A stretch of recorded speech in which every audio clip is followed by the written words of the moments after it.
여러분, 우리 성경 말씀은 사도행전 14장의 말씀 보도록 합니다. 신약 사도행전 14장 8절에서 12절 그리고 19절과 20절 말씀을 우리가 보겠습니다. 두 군데의 말씀을 보는 것이죠. 사도행전 14장 8절에서 12절 그리고 19절과 20절 말씀을 봅니다. 두 군데의 말씀이지만 그렇게 긴 말씀이 아니기 때문에 우리 같이 한번 한 목소리로 쭉 같이 읽어 가도록 하겠습니다. 먼저 8절에서 12절 말씀 읽도록 합니다. 시작. 루스드라에 밭을 쓰지 못하는 한 사람이 앉아 있는데 나면서 걷지 못하게 되어 걸어본 적이 없는 자라. 바울이 말하는 것을 듣거늘 바울이 주목하여 구원받을 만한 믿음이 그에게 있는 것을 보고 큰 소리로 이르되 내 발로 바로 일어서라 하니 그 사람이 일어나 걷는지라. 우리가 바울이 한 일을 보고 루가오니아 암언으로 소리질러 이르되 신들이 사람의 형상으로 우리 가운데 내려오셨다 하여 바나바는 제우스라 하고 바울은 그 중에 말하는 자이므로 헤르메스라 하더라. 아멘. 또 19절과 20절 말씀 있습니다. 시작. 유대인들이 안디옥과 이고니온에서 와서 무리를 충동하니 그들이 돌로 바울을 쳐서 죽은 줄로 알고 시외로 끌어내치더라. 제자들이 둘러섰을 때에 바울이 일어나 그 성에 들어갔다가 이튿날 바나바와 함께 더베로 가서. 아멘. 또 20절까지 말씀을 읽었습니다. 오늘은 7월 둘째 주일입니다. 무더운 나날이 계속되고 있고 또 이번 주부터 계속 주중에 비가 내린다라는 예보도 있고 지금도 많은 비가 내리고 있습니다. 부디 저와 여러분 무더위 속에서 건강 조심하시고 많은 비 속에서 피해가 없으시기를 예수의 이름으로 축원을 드립니다. 그래서 오늘도 우리 같이 한번 성도 모두가 하나님이 주시는 청량한 힘을 언제나 받기를 원하는 마음으로 같이 한번 인사하는데요. 사랑합니다. 축복합니다. 건강하시기 바랍니다. 같이 한번 인사합니다. 사랑합니다. 축복합니다. 건강하시기 바랍니다. 부디 저와 여러분 건강하시길 바랍니다. 건강해야 믿음 생활도 잘하고 건강해야 주시는 축복을 우리가 하나도 빠짐없이 다 받을 수가 있습니다. 우리 항상 강건하셔서 하나님의 축복이 흘러가는 것이 아니라 내게로 와서 충만해지고 또 다른 사람에게도 나눠주시는 복된 성도가 되시기를 예수의 이름으로 축원을 드립니다. 찰스 스펄전이라고 하는 미국의 아주 유명한 목사님이 계십니다. 이분이 한 집회에서 물컵을 딱 들면서 이런 말씀을 하셨습니다. 성도는 무릇 물과 같아야 합니다. 그것도 그냥 물이 아니라 흐르는 물이 되어야 합니다. 여러분, 우리가 물을 보면 물이 가지고 있는 여러 가지 좋은 특징이 있지 않습니까? 바로 그 특징이 성도가 가지고 있어야 될 특징과 같다라는 것인데요. 물은 높은 곳에서 낮은 곳으로 흘러가지 않습니까? 절대로 낮은 곳에서 높은 곳으로 거꾸로 흘러 올라가지는 않는다라는 것입니다. 마찬가지로 성도가 그래야 된다라는 것이 하나님과의 관계에 있어서 하나님을 거스르는 것이 아니라 하나님의 생각을 받들어서 따르는 겁니다. 그래서 물이 위에서 아래로 흐르듯이 우리 역시도 하나님의 뜻이 위에서 내려져서 우리에게서 세상으로 전파되어야 된다라는 것입니다. 그리고 또한 물은 환경에 따라 이리저리 변해주거든요. 뜨거울 때는 수증기가 됐다가 차가울 때는 얼음이 됐다가 때로는 구름이 되고 때로는 비가 되고 그래서 이 모든 것들이 시냇물이나 강으로 바다로 이어져서 필요에 따라 아주 유용하게 사용이 되는 겁니다. 주위의 모든 환경들을 배려하면서 자신을 필요로 한 모든 곳에 아낌없이 자신을 내어주잖아요. 사람이 물을 필요하면 물을 데워주는 것입니다. 짐승과 생물들이 물을 필요하면 그곳에도 물을 데워줍니다. 여러분, 누구의 모습일까요? 저는 예수님의 모습이라고 생각을 해요. 우리 예수님 모든 사람의 눈높이에 맞추어서 사랑을 주셨습니다. 그들의 필요를 채워주셨습니다. 바로 이것이 우리 성도의 모습이 되어야 한다는 것이고, 그리고 또 하나 가장 중요한 물의 특징은요, 항상 흘러가면서 여러 더러운 것들을 정화시키는 역할을 한다라는 거예요. 여러분들, 우리가 사용하는 모든 더러운 폐수가 다 어디로 흘러가겠어요? 다 물로 흘러가지 않겠어요? 강으로 흘러가고 바다로 흘러가고, 우리가 생각하기는 이렇게 더러운 것이 다 들어갔으니 얼마나 바다가 오염될까. 그런데 바다는요, 참 신기하게도 오랜 시간 그것을 받아들이면서 자기 스스로 그것을 정화시키는 놀라운 능력을 바다는 가지고 있는 것입니다. 시간이 흐르면은 저절로 정화되는 것이 자연의 법칙인 것처럼 우리 역시 우리 안에 있는 더러운 것들을 시간이 갈수록 없애버리고 죄를 멸하고 하나님이 원하시는 사람이 되는 것, 이가 바로 성도라는, 오늘 갑자기 변하는 것이 아니라 하루하루 믿음으로 신앙생활해 가면서 하나님의 능력과 은혜를 받아서 점점 성화되어서 하나님이 원하는 사람이 되어가는 것이 바로 성도의 바른 모습이라는 것이죠. 왜냐하면 우리를 성도되게 하신 하나님이 능력이기 때문에 우리에게서도 이런 능력들이 발산되어 나타나야 하는 것입니다. 여러분, 오늘 우리가 사도행전 14장의 말씀을 읽었습니다. 만일 누가 저에게요, 사도행전이 무엇입니까? 라고 한마디로 정의해 보라고 한다면 저는요, 이렇게 말을 할 것입니다. 사도행전은 멈추지 않는 하나님의 역사를 기록한 책입니다. 하나님의 멈추지 않은 역사가 사도행전 속에 있다라는 겁니다. 사도행전을 보면은요, 복음이 선포되고 교회가 세워지고 계속해서 전진하고 나아가고 이어지는 역사가 나타나 있어요. 바로 이것에 대하여 세상은요, 계속해서 우리에게 부딪혀오고 저항해 오지만 그때마다 하나님은 더 크게 역사하셔서 그 하나님의 능력으로 모든 하나님의 것들이 새로워지고 강해지는 겁니다. 그래서 하나님의 능력으로 세워지는 교회의 역사가 사도행전에 있고, 하나님의 능력으로 세워지는 성도의 역사가 사도행전은 나오는 겁니다. 바로 성도를 무엇으로 만들어요? 물로 만드는 거예요. 끊임없이 세상 속에서 하나님의 사람의 모습을 견지하고 붙잡고 흘러갈 수 있도록 만들어주는 것이 바로 사도행전이고 하나님의 말씀이고, 그 하나님의 역사가 우리에게 있다라는 것을 알려주는 것이 바로 사도행전이 되는 겁니다. 오늘 본문이 바로 그것이죠. 그래서 오늘 본문의 말씀을 보니까요, 계속되는 바울의 사역이 나오는데 그 바울의 사역 가운데서 아주 대표적인 두 가지 사건이 나와 있습니다. 다시 말하면 바울이 어디 이곳저곳 갈 때마다 사역을 실행하는데 부딪히게 되는, 나타나게 되는 공통적인 두 가지 특징이 있다라는. 첫 번째는 무엇입니까? 복음을 전하는 곳마다 뭐가 나타나요? 치유의 역사가 나타나는 거예요. 병든 자가 일어납니다. 전하는 말씀의 능력으로 기적이 나타나는 역사가 오늘 본문에 나와 있고, 또 하나는 그러다 보니 그 기적을 통하여 은혜 받는 사람도 있지만 그 기적 일어나지 말라고 방해하는 역사도 분명히 나타나요.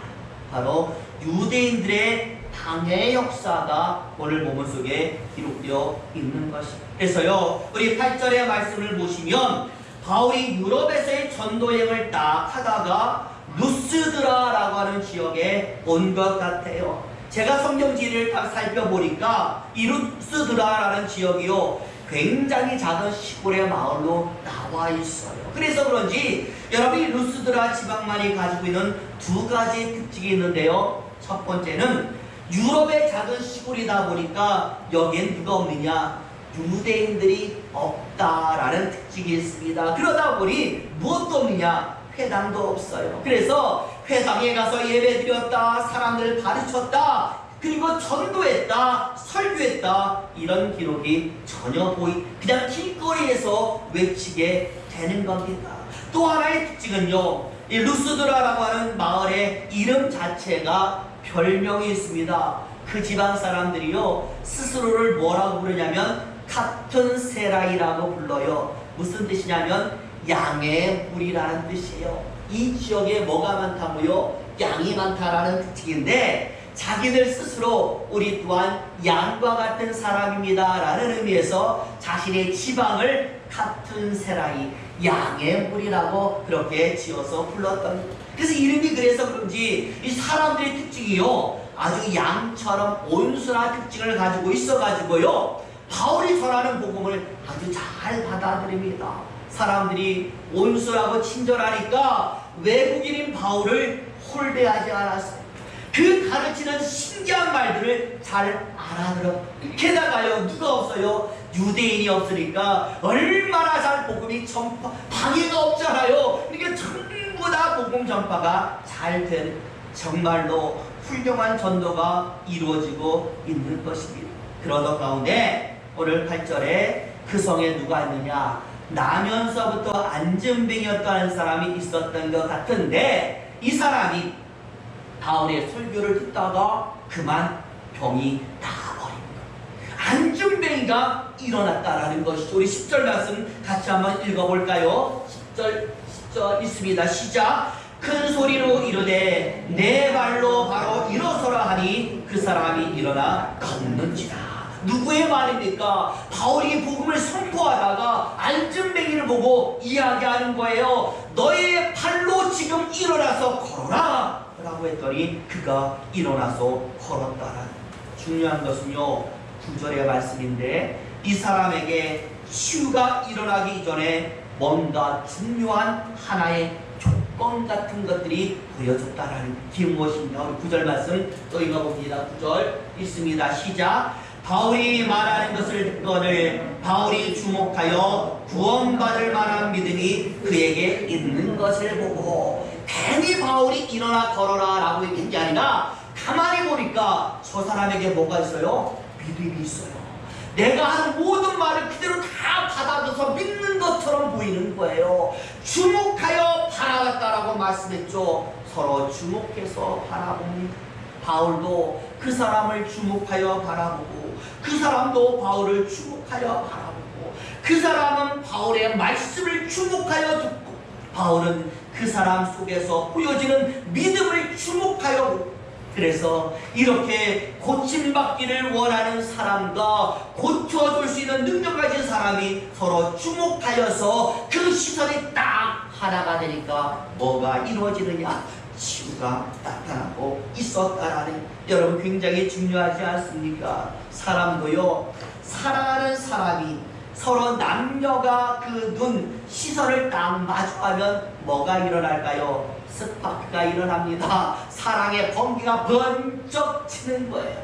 여기도 마찬가지죠. 하나님의 말씀이라는 복음을 매개체로 해서 두 시선이 하나로 다 이어지니까 강력한 스파크, 복음의 전율이 일어나서 서로의 바라는 바가 이루어졌다. 바울에게는요 한 영혼 구원하는 것이 급한데 그 영혼이 구원받고 있었고, 이 사람에게는 내 영이 치유되는 것이 급한데 그 병 치료가 해결되었다라는, 저와 여러분 그렇습니다. 신앙은요 우리의 시선이 그 모든 것을 좌우할 때가 굉장히 많습니다. 내가 누구를 바라보고 무엇을 바라보는가, 내가 무엇에 집중하고 무엇에 관심을 두는가, 그래서 그것이 맞아 떨어지게 되면 무엇이 나타납니까? 역사가 나타나는 것입니다.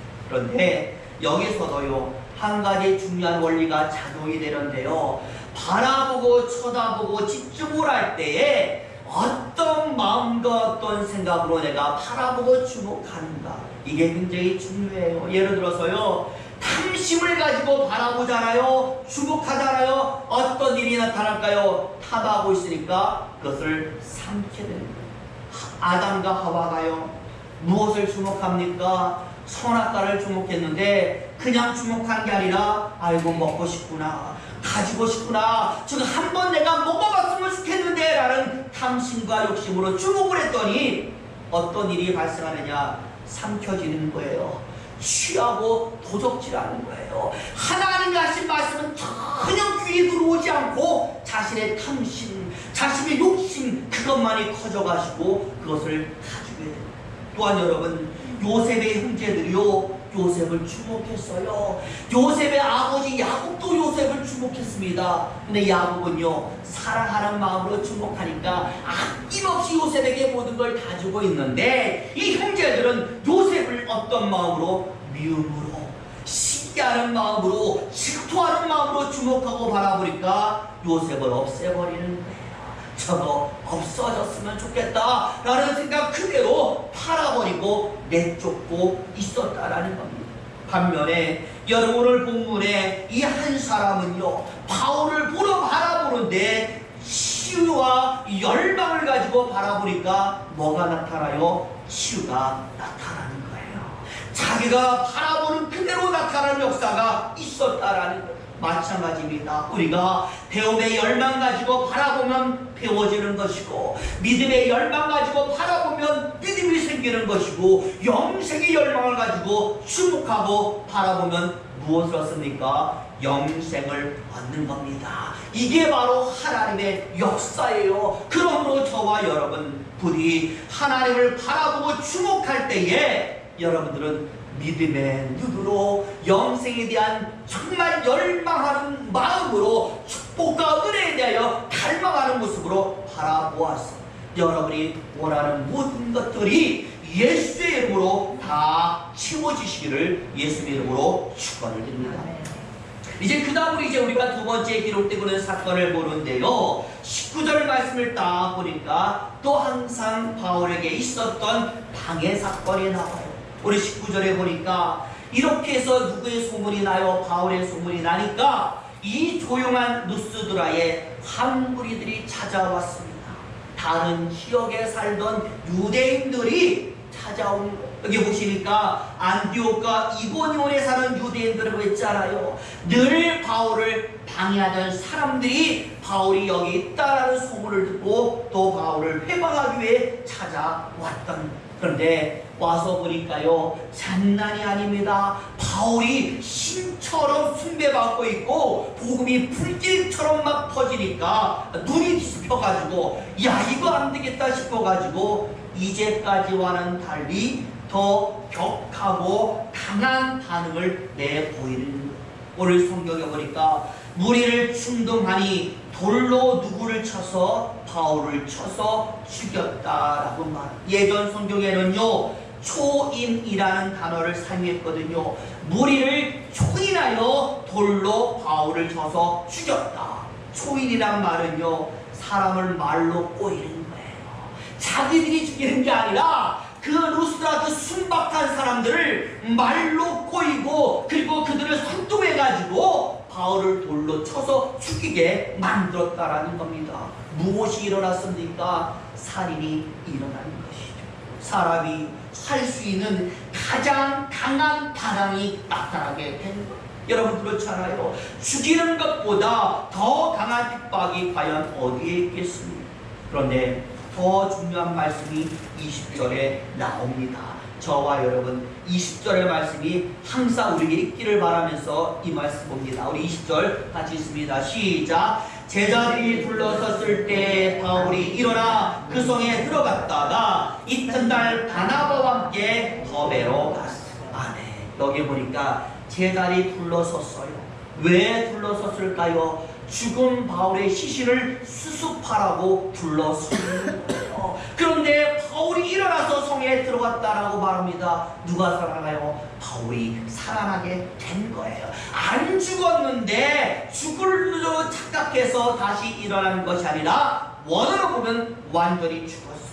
19절에 죽은 줄로 알았다는 말도 확인을 했다라는 것이거든요. 죽었다고 완전히 확인해서 밖에다가 내어버렸는데 살아났다. 저와 여러분 죽은 바울의 능력이겠습니까? 하나님의 능력인 줄로 믿습니다. 사람이 할 수 있는 가장 강한 반대 핍박을 가해오니까 하나님 역시 더 크신 능력으로 그것을 덮어버린 거예요. 엎어버린 거예요. 그래서 사도행전의 특징 더 크신 하나님의 역사, 더 크게 역사하시는 하나님의 능력이 지금 나타나는 것입니다. 저와 여러분, 하나님은 기도하면 이렇게 더 큰 것을 우리에게 주시는 줄로 믿습니다.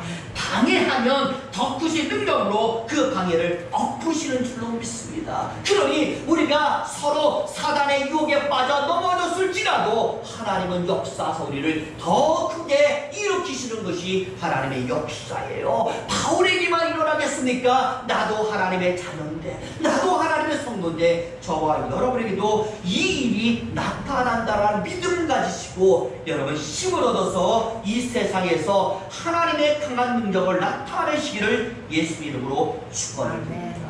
그래서요, 성도는 하나님의 능력으로 살아갑니다 라는 말들이 나오게 되는 것이죠. 그러니 저와 여러분, 이 하나님 우리가 떠날 수가 있겠습니까? 붙어만 있어도 이런 놀라운 일이 나타나는데 이 하나님 떠나 살아서는 안 되는 줄로 믿습니다.